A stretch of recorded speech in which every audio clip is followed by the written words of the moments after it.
for another incredible show tonight. This is your host. My name is Tom Russell.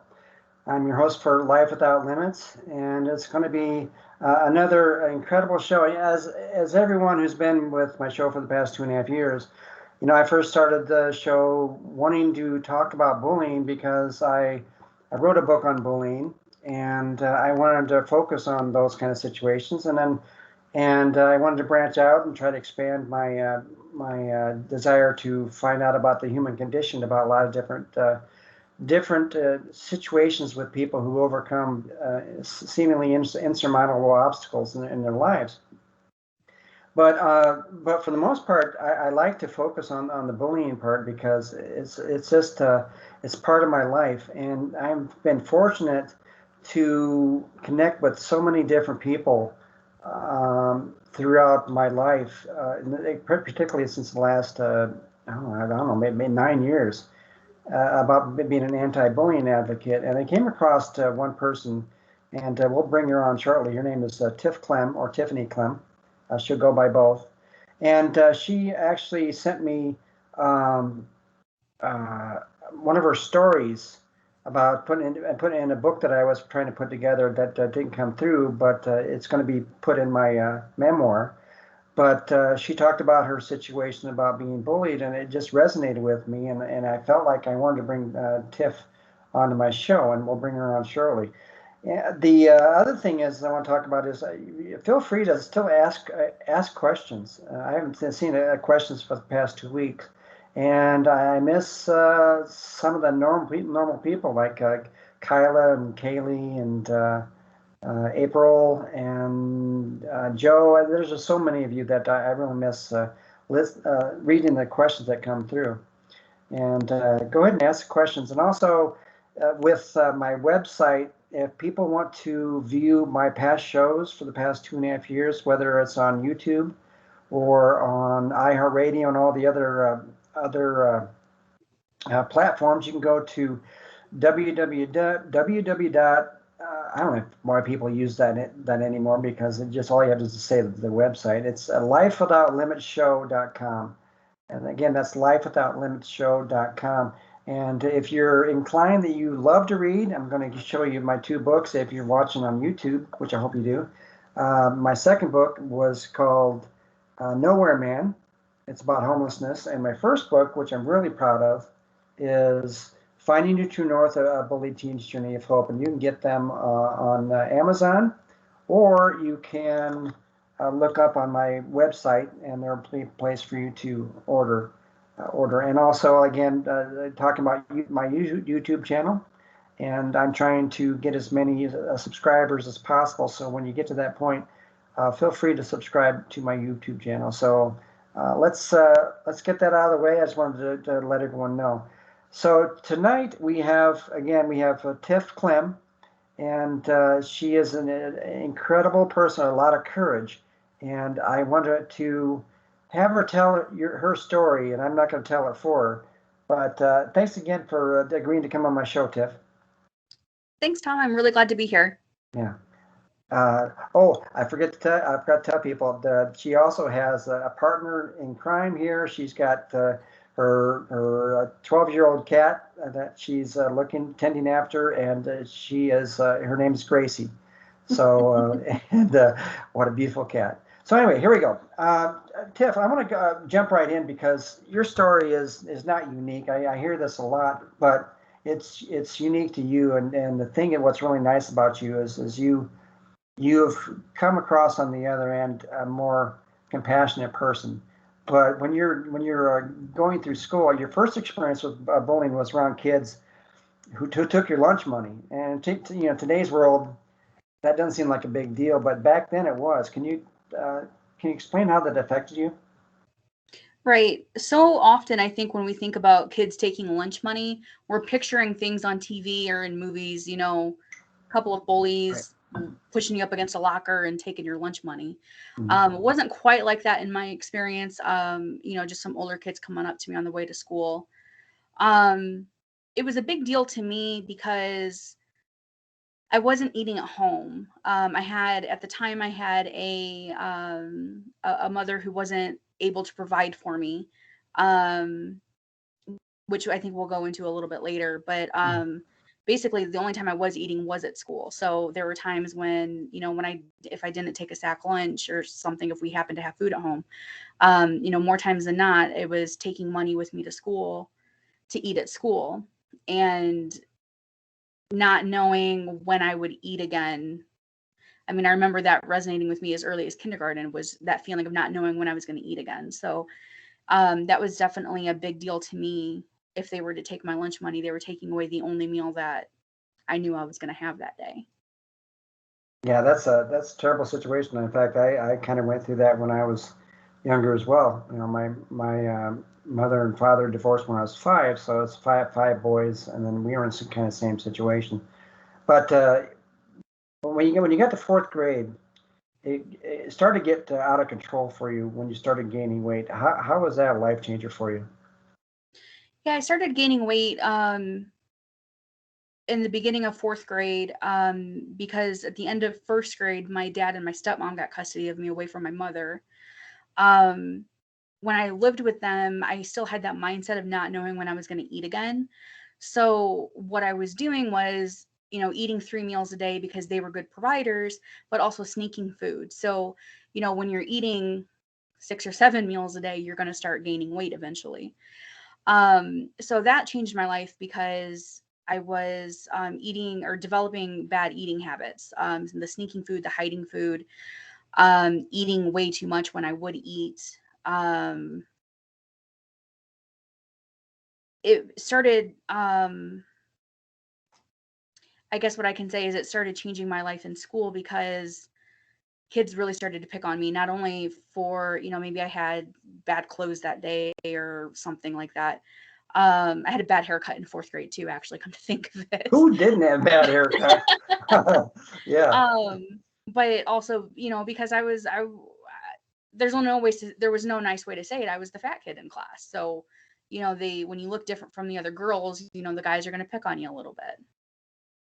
So let's go to that, because we were going to ask this later, and we were going to talk about this. Is with the snacking on the food, because you thought that figured food was scarce, but you kind of went a little step further with eating dog biscuits and dry cat food. What's the deal with that?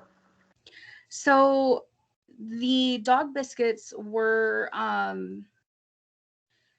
it's one of the worst things I can remember eating. It's really something that I'm still to this day embarrassed to even own up to, even though I know I did it more for survival than I did anything else. But that was when my mom still had custody of me. I think I was around 5 years old, and there was no food in the house. She was unfortunately locked in her room getting high with her friends for hours on end. She'd also been drinking because she's been an alcoholic my entire life. But the only thing we had that I could find, there was nothing in the fridge, nothing in the cabinets. The only thing I could find was a box of dog biscuits from a dog that we'd recently gotten rid of. And I remember taking that box into my room because it was the only thing to eat in the house, and I was hungry, and I took them with me because I wanted to hide them so I knew I could eat again tomorrow if I needed to. So how did that affect you emotionally? I mean, because that's not normal behavior, obviously. That's Yeah. not normal behavior. That Yeah. I'm pretty sure I cried when I ate them, Yeah. knowing that it wasn't normal, knowing that it wasn't okay. Mhm. But I remember knocking on the door to my mother and getting no answer. Mhm. And I didn't know what else to do at that age. And so even at 7, that's a very early age, you were diagnosed with depression. Did you really understand what that meant, being diagnosed with depression? To me, what that meant was that some doctor was going to tell me that I was sad all the time, and that they needed to give me medicine to make me feel happy. That's how I Mhm. understood it at the time. Yeah. I hated that. I didn't want to take medication. I didn't want someone to tell me just because you cry, you're depressed. I felt like I had a lot of reasons to cry because my mom wasn't in the picture. She'd come and go, 6 months at a time. And I felt that they were wrong, that I wasn't really depressed. I think it's really hard to tell in children when they have a chemical imbalance. As an adult, I can recognize that now. Yes, I have a chemical imbalance and I need medication for it. But at 7 years old, you're not going to recognize that or understand that. So to me, I was just annoyed because anytime they wanted me to talk to a therapist, I would talk about my mom and I would cry because it would make me sad and it would make me angry. And I'm a very emotional person as it is. So I just felt that they were just telling me anytime, oh, you're just depressed because you're crying. And then it would just make me angry. Did you feel like at the time, as you start getting older, particularly when you're going in, fourth grade is what you were, fourth grade, 11, 10 years old, something like that? 10 years, yeah. 10 years old, were you using food as like a crutch for you because that was where you felt you can define yourself? Absolutely. As a therapist ended up putting it in my adult life, it was a way for me to try to control an uncontrollable situation, which was dealing with my mother. I couldn't control that she wouldn't call for months on end or show up for months on end. I couldn't control a lot of the things for, how I felt about anything, about how I felt about bullies. I couldn't control how people were talking to me or treating me. But what I could control, and like what a lot of people resort to, is you can control food. You can control what you're putting into your body. So emotionally, I think it started scarring me at a very young age because I was using food as a crutch to control something. Especially being with my family, we're all very independent. We're very hard-headed and stubborn, and we have to find things out the hard way for ourselves. And I think part of all of that, like, just mixed into and played a big part in the fact that I would use food to control my situation. I would to feel some sort of sense of control, some sort of sense of normalcy. Yeah. Now, you told me when we first started talking, and gosh, it seems like forever now. You told me that you gave up on yourself. Why is that?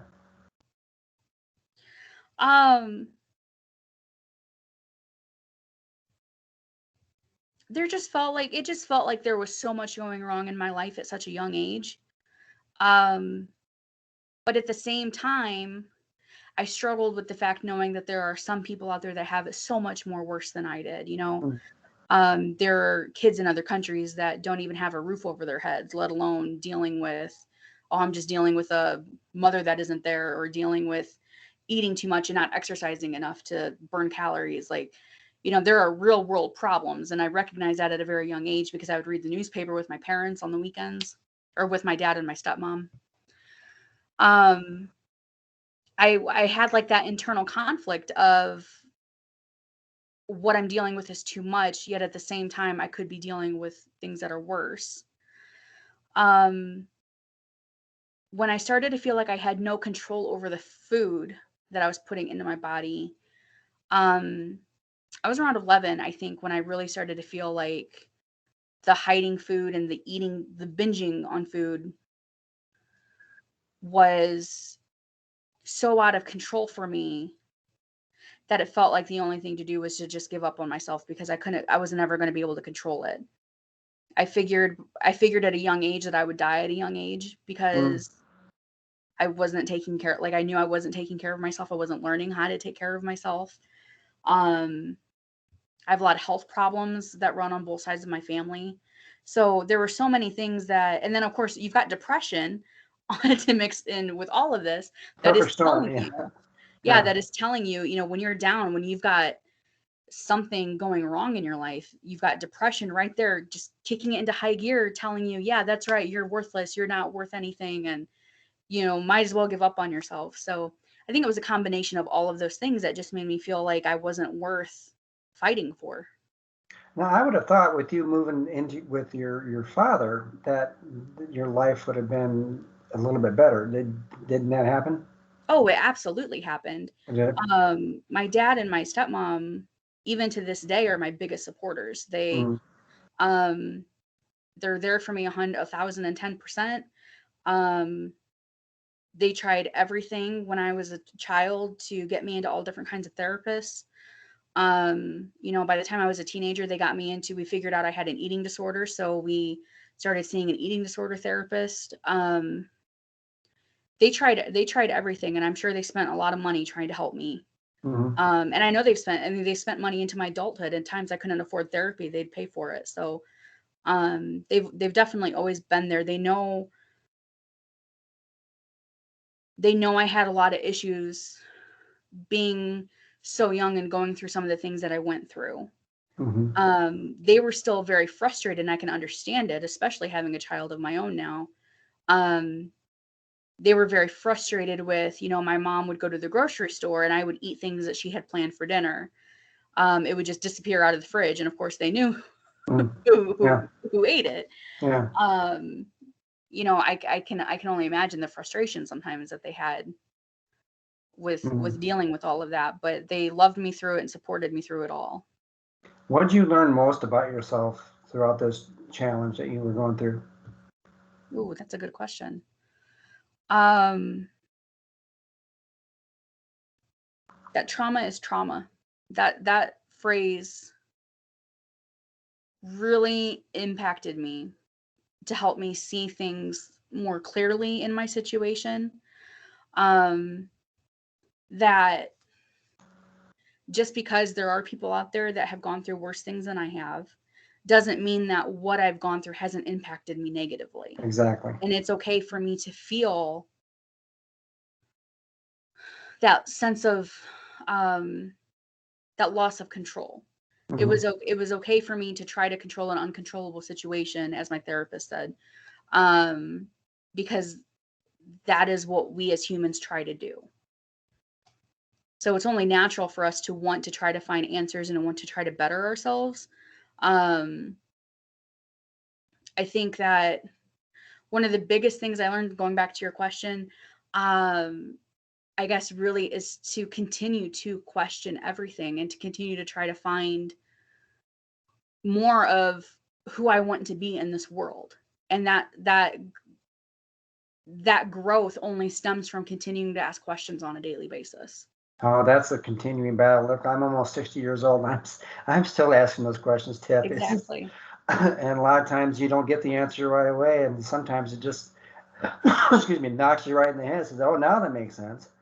Well, and But especially like I know the answers to the questions that some of the questions I have, those answers were different when I was in my 20s versus now that I'm in my 30s. So it changes as you evolve and as you grow. I mean, that's the beauty of life. Right. Now I want to go back to school because I think Okay. this is real important because this is when you wrote this thing and I'm going to put it in the book. I was really disturbed at the behavior of other kids towards you and just towards the culture because you grew up, you're proud of your German heritage, and one of the projects you're working on was about about Germany and your heritage. Can you tell me what happened there? Yeah, this happened when I was in 4th grade. Um, we we all had to pick a country and learn more about the country that we chose. We had to build a project, board with pictures and give a report in front of the class on some of the interesting facts that you found out about this country. Um, of course, I wanted to do Germany. I wanted to learn more about my roots. My dad is from Germany. Um, he moved here when he was 18, and the growing up listening to German being spoken in the household and at my grandparents' house that was a big part of my life, and learning some the German fairy tales, and I mean just all of that. So I actually went to my grandmother, and she gave me some postcards that she had written to her sister, or that her sister had written to her. I can't remember. It was probably both, but they were the original postcards, and she asked me to be very careful with them because she would like them back. And so what I did was we got like Scotch tape. If you roll it, it would Yeah. adhere to this poster board very easily, but it wasn't damaging the postcard itself. So I was able to show all of these beautiful pictures of different places in southern Germany.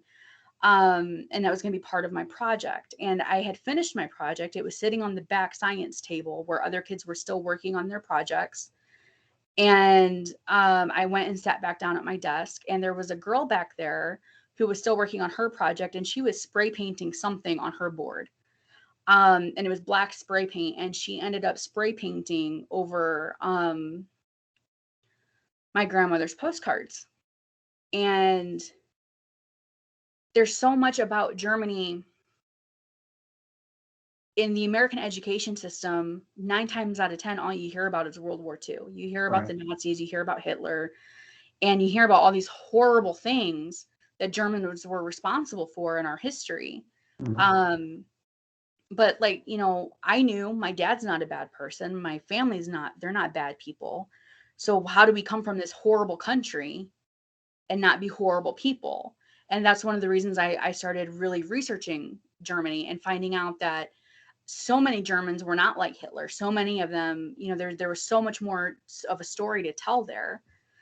And I wanted to start doing that by showing some of the beauty in Germany and some of the stories from my family.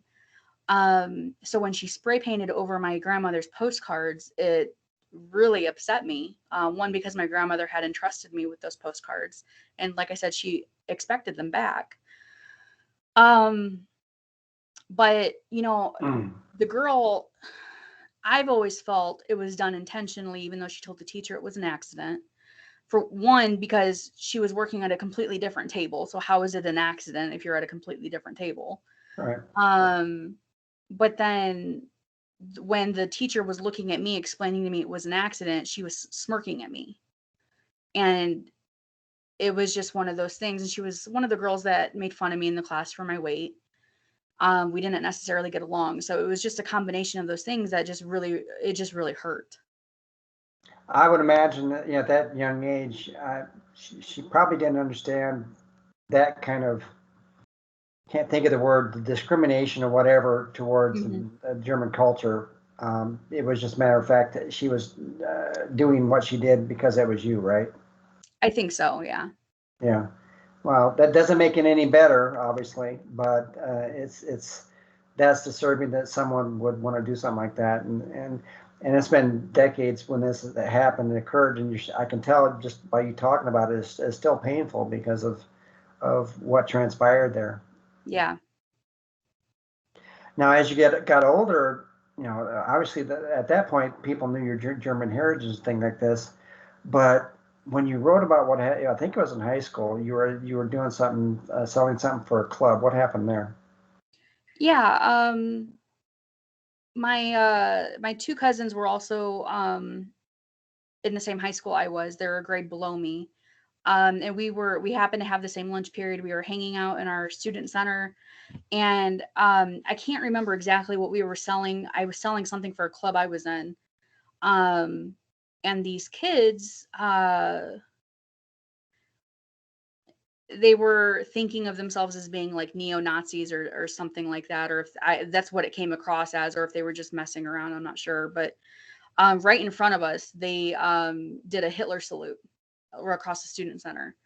I remember it made my cousin Nick so furious that I had to hold him back. So it just was just something I'll never forget. You know, our grandfather, he escaped from a concentration camp when he was 6 years old. He was freed from the Americans. And he lost most of his family. You know, when they got put in a concentration camp, because they weren't full-blooded German. So when we were, you know, in middle school and in high school, we had all taken German. We're learning how to speak German. We're learning more about Germany's history. And then knowing our own family history as well, it really bothered us. It really kind of hit home. How do you rein in that anger because of, you know, how it affects you personally versus, you know, what other other outside people who really don't understand the impact that German culture was for you? How do you help rein in that anger? It's really hard to do as a teenager. Hmm. Yeah. I probably let out some not so nice words. Um, I know we had a teacher come over and I had to explain, that you don't understand. Like, I think I said something along the lines of, like, you don't understand. Our grandfather was in a concentration camp. And, like, if it weren't for the Americans, my whole family wouldn't be here today. Hmm. Because if he Yeah. had never been freed, if he wasn't here, then obviously none of us were here. Um, so to reel in that anger, especially at an age where I was the most emotional, because teenagers are very emotional. Um, I think it was very, very hard to rein it in. I think the only thing going for us was the fact that we were good kids and we didn't want to get in trouble at school Yeah. or get sent home or anything like that. Now, frequently, whenever I've had guests on my show who were relentlessly bullied over and over again, they have one course. They have more than one course of action. One is to take it and live your life to paint yourself as a victim with the victim mentality over and over again, and you carry that over the course of your lifetime. A lot of people do that. Or in your situation, you decided that instead of being the victim, you decided to go over to the other side to be a bully. Can you talk about those situations that when you were in middle school? Do you remember what you wrote? Yeah. Yeah. Um, Bullying for me honestly started probably like in 6th grade, because the guys in my class started getting really, really mean. And I started getting mean back because I didn't know what else to do for the most part. Walking away wasn't stopping the hurtful things that they said. Um, but in middle school was a real eye opener for me. I guess I felt like I lived in a very sheltered life until I started middle school. It's a completely different ball game when you've got hormones flying and you've got kids around you that are dating, and you're not understanding how they're dating when you can't even drive. It's a very confusing time for kids, I think. Um, but of the elementary school I went to, there were only 5 of us that went to the same middle school. There are 3 middle schools in our area, where I grew up, and our 6th grade class branched out between the 3 middle schools, and there were only 5 of us going into the same middle school from the class that I was in. And of that class, the other 4 kids were going into a class that was for higher ability, I guess, like, smart kids. They were Mm-hmm. going to a smart kids class. But I unfortunately didn't test high enough to continue in that class. Mm-hmm. So in middle school, I was going into 7th grade not knowing anyone that was going to be in my classes, and it scared me a lot. Especially being bullied for so many years, um, and being overweight, and because I was overweight, the clothes that I could find weren't exactly the in style clothes. There were all these things floating in my head as to why I was a little nervous about middle school. Um, there was this girl in my class, and I don't know why she bothered me so much, but she had an she was in my class, but she had like an extracurricular class with my best friend.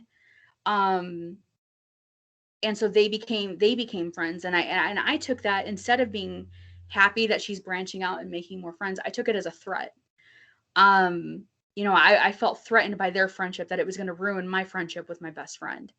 And I became very mean to this girl. I would call her names. I would snap at her whenever she was near me and my best friend. Um, it got to the point where my best friend came to me one day and said, "You need to calm down with this girl's name was Rachel." She said, if you don't stop, if you don't back off and stop calling her name, stop giving her a hard time, stop bullying her, I'm not going to be friends with you anymore because I don't like the person you're becoming. Mm. And it really kind of woke me up. it really takes a true friend to pull you aside. And she had great insight, and she's a great person, my best friend. Um, just inside and out, she always has been. But to me, that was one of the moments where I think I realized I think we were going to be friends forever, because she cared enough about me to tell me, look, I don't want to lose you as a friend, but if you keep doing this, I can't keep hanging around with you. And even though we were at such a young age, to me, that just spoke volumes. And we are still best friends to this day. That is incredible with that kind of insight. You normally don't see that, Right. I mean, today you probably can because people are more aware of it, but back then, it was kill or be killed, basically. I don't like Yeah. those phrases. Maybe it's like you're either part of the group or you're not part of the group. Right. So how did you immediately take her advice and change, or was that just like a wake up call for you? I think it was kind of a wake up call for me. I always wanted to be, and I was in elementary school for a long time. I was the kind of kid that would sit with the kid that no one else was sitting with at lunch. And when I had gotten bullied later in my elementary grade years, I think I kind of lost that person. And when she pointed out, when she said, I don't like the person you're becoming, it really did kind of wake me up. And I kind of realized, like, I don't want to be that person that nobody wants to be around, that's always complaining, that's always angry and is mean to other people. Like, that's not who I wanted to be, because I felt like people are better than that. Um, Especially having been on the receiving end of it. I felt like I should have known better. So, I think that's when I really started realizing that I needed to change my behavior. And it didn't happen overnight. Nothing ever happens overnight. It's gradual No. changes. It's the little things that you can do. Um, your behavior doesn't change quickly. It's just daily habits that you have to incorporate. Um, doing the little things like holding the door open for someone, smiling and saying hi. It's those little things that you don't know what the other person's going through that day. Right. It could really help them. Yeah, it's amazing. I do that a lot, quite a bit, and you do it for the right reasons. You don't do it for accolades or being lauded or whatever. You just do it because it's the human thing to do. Correct. Yeah, I agree. So when you through high school, it got a little bit better for you. You mentioned in what you wrote to me, you were saying that that's when you first started feeling compassion for other people. Um, that didn't go over too well sometimes in your workplace, though, right? You had some people say some things to you in your workplace. Yeah, the very first job that I had was working at a grocery store. Um, there were, you're working with all different kinds of people. You're working with people who aren't in school. You're working with people who maybe are in school but they're older than you. Um,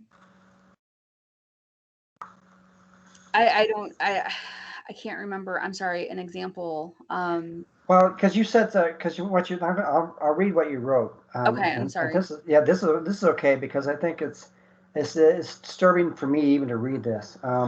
Because you said I can't tell you how many times the rebuttal to my argument with some things you're talking about being opinionated was something along the lines of, well, your opinion doesn't matter because, well, look at your face.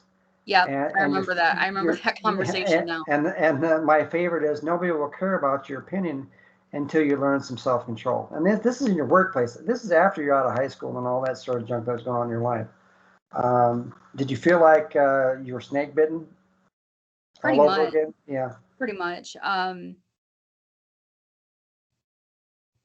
It really stings when you're with a group of people and you're talking about an idea on a project that needs to be done, and you offer up something that could have been a bad idea, but instead of saying something nice, the person goes, no, no, like, basically, they're not going to listen to you because you're a woman, like, or we're not going to listen to you because you're fat. Like, I got those all the time.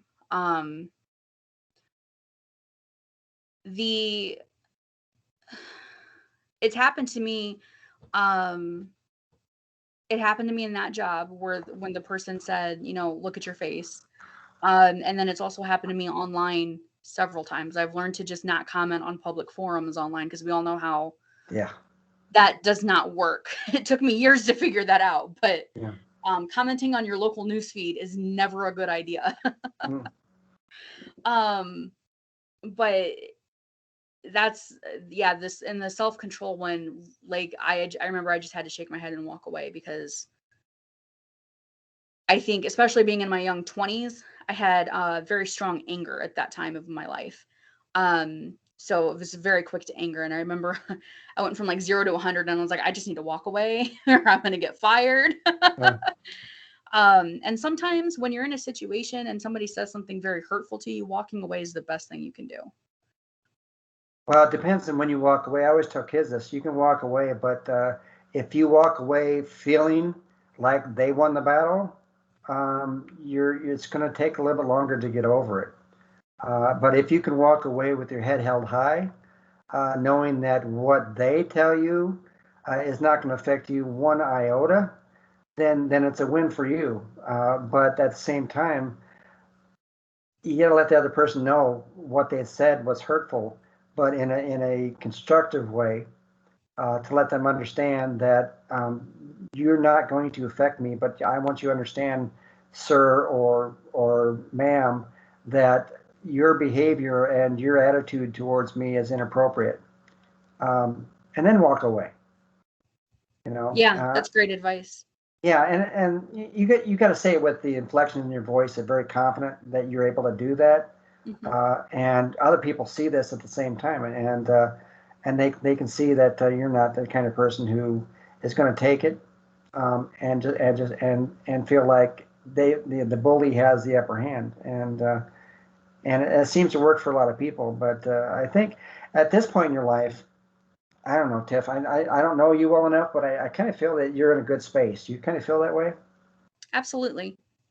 I have a lot more to grow, but I just turned 33, so I feel like that's probably a normal You are way to feel right young. now. Yeah. You are young.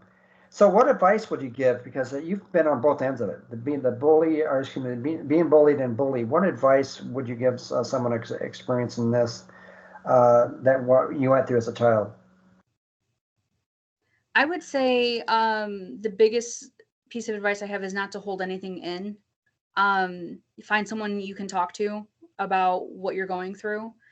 Um, because if you hold it in, it's going to fester into something that could turn you into someone that you don't want to be. But what I can tell you is it gets better. It's not always going to be like this. It's not you're not always going to be surrounded by people that are mean to you. Um, if you're the person who's being mean to other people, you can change. Remember, like I said earlier, your behavior does not change overnight. And it takes a little bit of work. You have to put in the work of what kind of life do you want to live and how do you want to be remembered? Do you want to be remembered as the person that some kid is now telling his therapist was the reason that he can't function as an adult? Or do you want to be remembered for being kind and helpful to other people? So it does get better. Life can get better. I always like to ask this question of my guest, and I think it kind of relates to how I looked at my life is if there is one thing or several things that you want to change the results of what you went through in your life, what would that be? If you could change anything in your life, what would it be? I've thought a lot about this question. I think it would be to not be so hard on myself because through every experience I've had, one of the hardest things I've had to deal with is how I talk to myself about what I'm going through, how things are my fault. I am the way I am because I'm not good enough to be any better. Like, even though it could have been something that was completely outside of my control, I think that if I could give myself that advice and actually take it, it would have changed my life a lot sooner. Yeah, you know, we'd like to think that we could change things, but I think what happens, it's kind of a loaded question. It's not a fair question, but because what I'm asking you is something that you can't change. Right. You can't change what happened in your past, but what you can do is look at what happened in your past and realize that you don't have to follow that same path of self-sabotage, of feeling that you're not worthy, and it's a process over and over again. Just like you said, it doesn't happen overnight, but it's a daily thing that people go through. I am who I am because of what I went through before. So therefore, this is where I'm going to be for the rest of my life. And I think you've chosen that path, Tiff, that you're not going to follow that lead. You're the kind of person I can tell that you have so much opportunity to affect and impact other people's lives. And I'm really proud of you for being the person that you are. Thank you. And this is one thing that I want, and talking with about this is the very last thing you wrote, and this is perfect. And you said, Buddha said, if you propose to speak, always ask yourself, is it true? Is it necessary? Is it kind? And those are the three tenets that I think people should live by when they start dealing with talking with other people. Absolutely. Yeah. So that was brilliant. I can't wait to put that in the book. But is there anything else you'd like to add, Tiff? I don't think so. Well, we've covered a lot, and I want to thank you again for coming on my show. But I want to add some things because tonight I want to talk about courage. This is how I'm going to end the show. And I came up with a few things that I came up through Pinterest. I love Pinterest because it really inspires me. And these are the 10 elements of courage. And it says people with courage possess 10 shared characteristics. They should remain as guideposts in journey through life. The first one is self-confidence. Courageous people believe in themselves and they know who they are and what they stand for. Second one is conviction. You always know where courageous people stand. They're passionate about their beliefs and values and have consistent and predictable behavior. The third one is integrity. Courageous people know the difference between right and wrong. They just don't talk about honor. They live it every single day, backing their words with action. And folks, you can't see this, but I have to put my glasses on. So leadership is the next one. It's called courageous people aren't deterred by adversity or afraid of what people may think of them. And the next one is compassion. Courageous people put other people's needs ahead of their own. The next one is objectivity. Courageous people believe that people are willing to make tough decisions if the options are presented to them in an open, honest, and objective manner. And the next one is strength and adversity. Courageous people aren't afraid of swimming against the tide or challenging the status quo. They stare adversity in the eye, running toward the problem rather than away from it. Next one is change masters. Courageous people step outside their comfort zone to meet the challenges that lie ahead. And the next one is embrace the unknown. Courageous people follow their intuition. If information required to make a good decision isn't available, they follow their instincts. And the last one is action. Courageous people put their money where their mouth is. They know that it's not enough to talk about doing something. Instead, they act. And Brené Brown, anybody who's in the motivational speaking realm, a lot of people know who Brené Brown is. I love that name.